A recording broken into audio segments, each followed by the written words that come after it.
Hey, this video is for Nolan, who was asking about my procedure for my bug out bag. I wanted to talk to him a little bit more about what needs to be done. He thinks he needs questions about what he needs to do. I am not an expert at this by any means. This is just my opinions and everything that I've learned. So I'll go ahead and get started with what I think. First off, basically, you need to have a pack that is bulletproof. That'll just go with anything. That'll stand up to the test of time. This is one by CamelBak. It's very expensive, but I think it's worth it. Another thing, it actually does hold a CamelBak in the back of it. This one right now, as it's loaded for bug out, is right about 45 pounds. Another reason I bought it is it's quick for assault or defense or running or whatever you need to do in the end. Nolan, I was talking to you about this before. If it does come to that situation where you have to be in an engagement of this type, you need to have something that you can have stuff quick on hand. One of the things that I make sure that I always do is right here on the left side, you'll see the open pocket back there. It has two fully loaded bags. They're already topped off with the protector off the top. If I needed to, I could go into engagement and say I run dry. I reach back quickly here, and it's one smooth movement. It's already placed the way it needs to be. Come straight up, and it's ready the way it needs to be. And get right back in. So I got two of those over there. And just in case you can't have that done the way you need to have that done and you need to get running, one of the things I suggest is finding something that actually has quick detach on it so you can get rid of it if you need to. If it comes to the point where you absolutely had to get rid of something, make sure you can dump it quick. So these clips right here, if I really need to get out of something real fast, it's gone and I don't have to worry about it anymore. I can just take off running, go into a total defensive mode rather than an offense. Another thing to do with the bag, I know this is mostly supposed to be about the bag, but you're asking about weapons, of course. Other than the bag, having a lethal, something I also have, but this side is on the right side of the bag. I always keep a non-lethal spray. I have some more spray. I'll get back to you on that where I keep that. And not with the bag all the time. Of course, whether if I have the bag or not, I always have lethal here. That's always on me. If that one's not on me for whatever reason and I can't carry due to clothing, due to season, whatever, not being in the place where you have to have tight clothing, usually the smaller one is on my ankle. It's only 8 rounds. It's .380. It's my wife's pistol, but I always have something on me. If I can't, say a school or a church or hospital, whatever, where you can't have guns, you always want to have something. This is one I always keep on. A knife I always keep on me. The way you hold it is very important as far as what do you want to do with it. You won't have any fine motor skills. You're just going to have gross motor skills. What I suggest is always keeping it to where you can get to it quick and access it quick and flip it out the way you need to. This one, I just reach in, and as soon as I reach in, I have this finger ready, and it's one movement, and it's ready to go. I don't have to worry about taking it out or how I'm going to turn it, flip it out of the pocket. It's straight from here, one spot, and it's already open. Okay, you actually wanted to get into the bag. You wanted to find out what was in it. I'll do my best to document this the best way that I can. Like I said, this is a CamelBak bag. Up here at the top, you see the H2O right here. You actually put the CamelBak in here. It's been taken out because I've been hiking lately up mountains. You put it in there. I think this one holds a 3-liter model. Everything else, I usually just do the bag depending on. You want to think of the bag as if you go down, how can somebody else who doesn't have a bag, how can you easily direct them to what they need to know about the bag? So I always know if something happens to me or if I go down, on this bottom side is where I keep all some of the non-essentials, but mostly all medical stuff. Here's a lot of gauze, gloves, band-aids. I mean, anything that can be quickly needed, just say for a gunshot wound or any type of battle, any type of wound. That's where you want to keep all that stuff in one space. Something that may be quickly needed, it's not going to be definitely on the fly in the seconds, but this is something after you've already ran out of. Alright, let's see what I have here. Remember I told you on the left I had 2 mags. These mags stay down here, along with just a large size knife, not necessarily for fighting, but anything you may need for just defend yourself, animals, things of that sort. But this right here on the very top part may be a little excessive, but this is just assorted about 550 rounds last time I counted. 550 rounds of 223. It's not anything that I'm going to really have time to get to and load quickly, but I'm going to need it quicker than I'm going to need the stuff that's on the inside.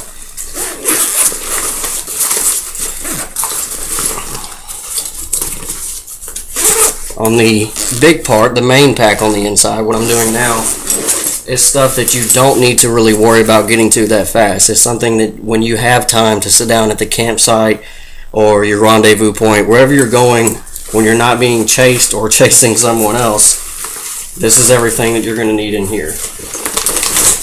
This is the CamelBak I was talking about. This is what goes in the back part of it.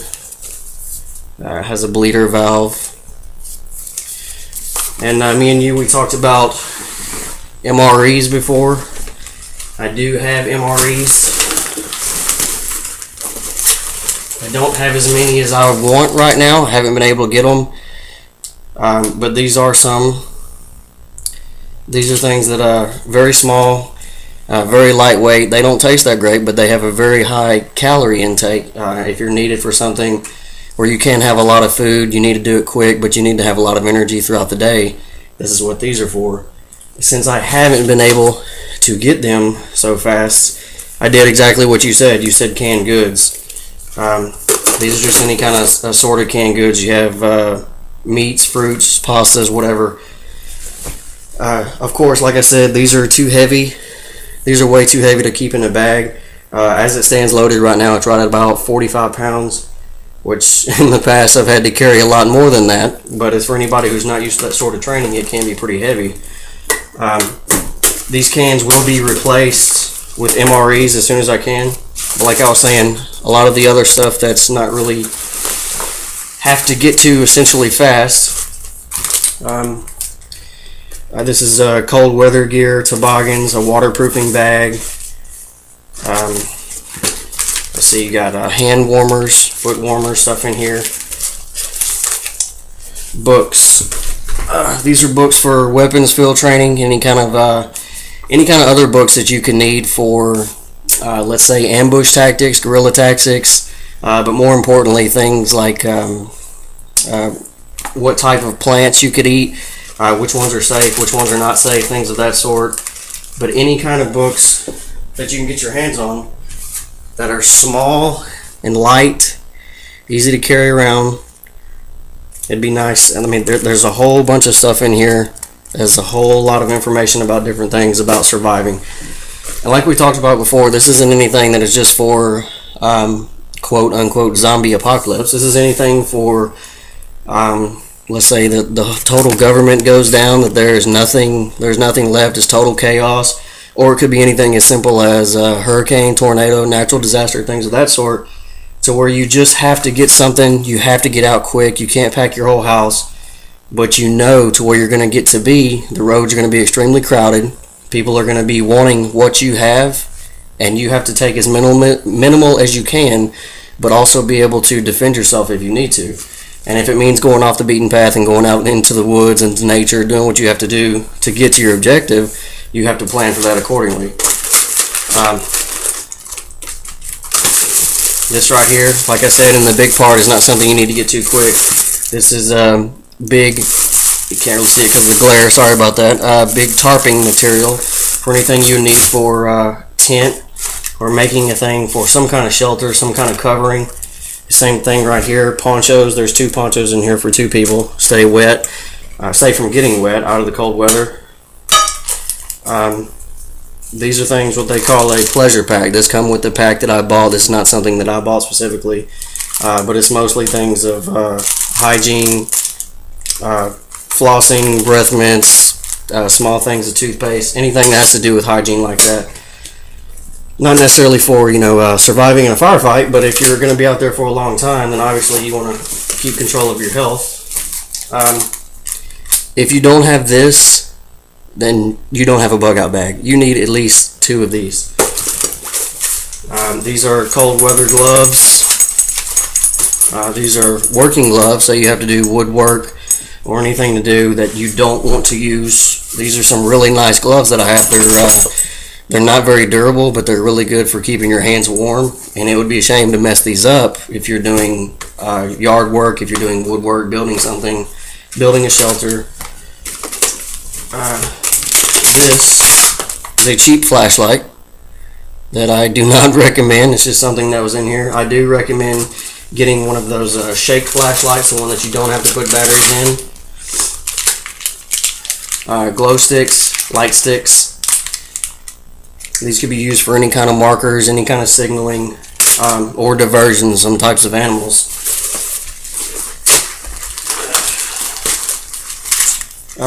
Matches. This is a whole bunch of matches. This is 4 boxes of 40 that are in here. So you got a pretty good deal of matches. Also, that usually comes with that is if they are not waterproof matches, it'll come with this container. And this container is all it is just like a prescription bottle, a little bit smaller, and it actually holds matches inside it. This one actually came with waterproof matches. So this one comes with those 2 matches, and actually some more.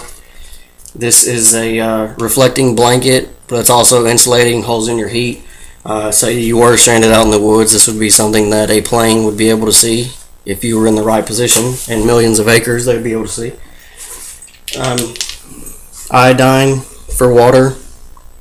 Have your water treatment to make sure that it is safe if you don't have any kind of filtering device.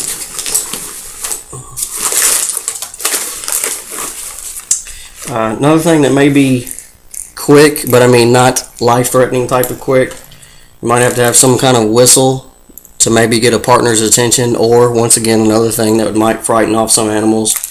This is one that come with the pack. It is essentially the match holder on the end, and then on the inside is, or on the other end is the whistle. Another thing that is an absolute have to have, almost probably as important as the duct tape, is a multi-tool. Make sure you get one that's lightweight, but also has a lot of tools in it.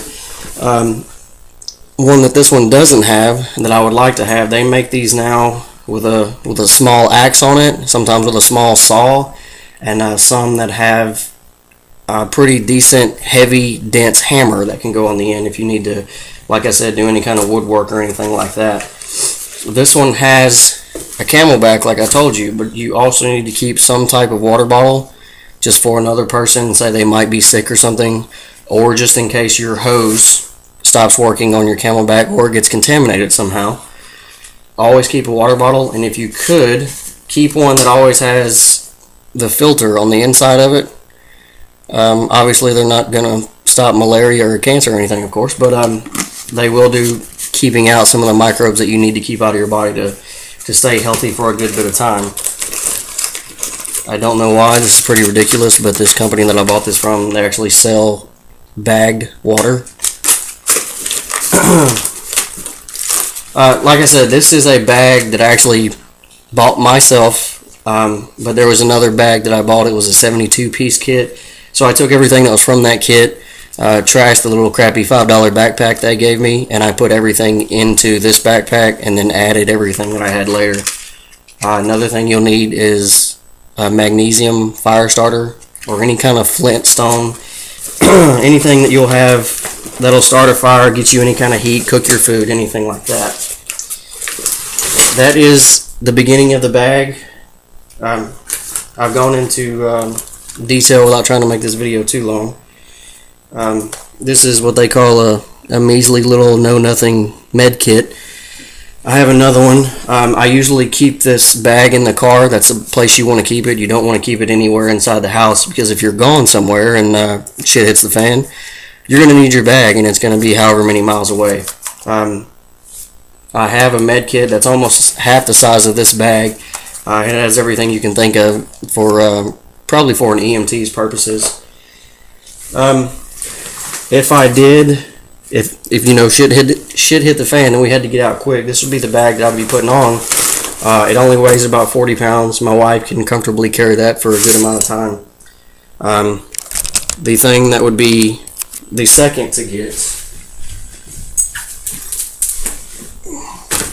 This is not a bag. I usually put on my back. It does have a back strap on it, but I usually carry it by hand. All it is it's pretty much just a range bag. It was a gift from my father. He's a fellow shooter. But in this bag, I keep mags that are already loaded. Everything's already preloaded in here in case I need to get to it quick. And the ones I couldn't load, I have different various kinds of ammunition, not just for one gun, but for everything that I own. I may or may not have thousands of more ammunition somewhere in this house. I don't know, but I'm not really going to disclose that. Another thing, this is from when I was a police officer. This is pretty much an CS grenade, tear gas, anything like that. It's non-lethal, but it could be something that if you need to get out, say you were engaged in some type of situation, this is something that you could use to make sure you have an exit strategy. You can't always win every battle. You have to know how to get out of them. This is something I keep in here. Perhaps it should be in the other bag, but I was keeping it with the other ammo, with the other survival gear. I kept this in here mainly because I have CS here with me. As far as I know, I got those when I was a police officer, but as far as I know, there's nothing holding you back as being a civilian of not being able to get things like that. The tear gas you might have to check on depending on what state and where you're getting it from. But most websites, actually including the police store that I went to, never asked for any kind of verification that I was a police officer. They just handed it over. Alright, man, that is everything that I've started with this bag. I do have a lot more that's planning that's going into it. I've been trying to decide what I want and what I don't want. The main issue is I have plenty of stuff, no doubt. There's no shortage, there's no ending of things. The problem is how much weight do you want to carry and how much do you really need out there? A lot of things, like I said, you might not really need out there. I mean, the fire starters, the blanket, the matches, that's all kind of Bear Grylls nature kind of stuff, and that may not be the point for a natural disaster. Say we got hit by some heavy tornadoes, earthquakes, whatever. I know that's not our region, but if you got hit by something like that, and if you had to get to another point, you wouldn't necessarily need everything for the nature. You have to pick exactly what you're trying to do with it, and I've tried to get the best of both worlds the best I can. Like I said, I sent you those lists. Anybody else I tag in this video, let me know if you want some more information on this. I have a list that I sent to Nolan. I'll let you guys know what I found out. Like I said, I'm not an expert, but I'll try to help you guys, and who knows, maybe you can teach me a thing or two that I probably don't know. But anyway, appreciate y'all watching this.